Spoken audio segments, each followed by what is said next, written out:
ইসকনের রথের মেলা। এই পার্ক সার্কাস ময়দানে জগন্নাথ দেবকে মন্দির থেকে এইখানে এনে রাখা হয়। এটাই হচ্ছে মাসির বাড়ি।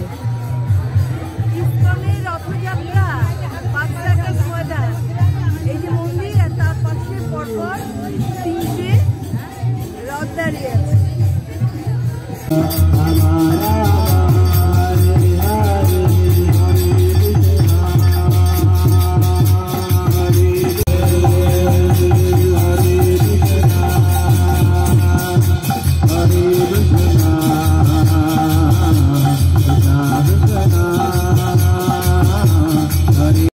প্যান্ডেলের মধ্যে ঠাকুরের সামনে ড্রোন ক্যামেরা ঘুরছে উপর দিয়ে, এই যে দেখা যাচ্ছে, সমস্ত ওয়াচ করছে এই ক্যামেরা। প্রচুর পুলিশ প্রোটেকশন রয়েছে, নিরাপত্তা রক্ষী রয়েছে। আর এই জায়গাটায় মহাপ্রসাদ রয়েছে, যেখানে পয়সা দিয়ে কিনে খাবার বন্দোবস্ত রয়েছে। এই যে এখানে লাড্ডু, সন্দেশ, কাজু, সব রকম প্রসাদ কিনবার ব্যবস্থা রয়েছে।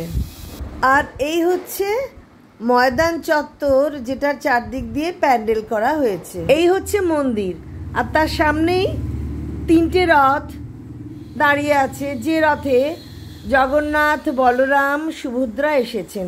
আবার লাইটিং করে রাখা আছে ঠাকুরের মূর্তি রথের মধ্যে।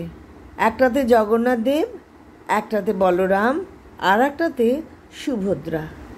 অসাধারণ মন্দিরটি পুরীর মন্দিরের আদলে তৈরি করা হয়েছে। রথের মধ্যে জগন্নাথ, বলরাম, সুভদ্রা লাইটিংয়ের। বৃষ্টির জন্য মাঠে একটু কাদা হয়েছে। সমস্ত দুর্যোগ উপেক্ষা করে প্রচুর ভক্ত সমাগম হয়েছে।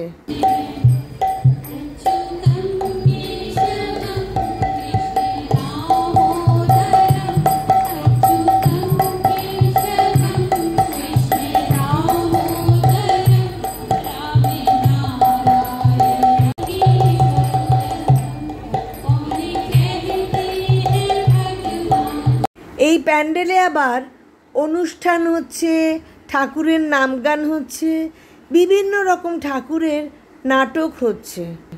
ভক্তরা বসে বসে এই অনুষ্ঠান উপভোগ করছে। প্রচুর ভক্ত জমায়েত হয়েছে। গাড়ি করে খিচুড়ি যাচ্ছে, তারপর ভক্তদের মধ্যে এইভাবে বিতরণ হচ্ছে। একে একে হাতায় করে তুলছে একটা পাত্র থেকে একটা। তারপর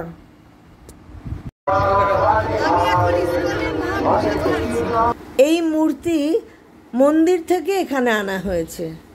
আর কি সুন্দর প্যান্ডেল সাজানো হয়েছে, অসাধারণ ডেকোরেশন, ভাবা যায় না।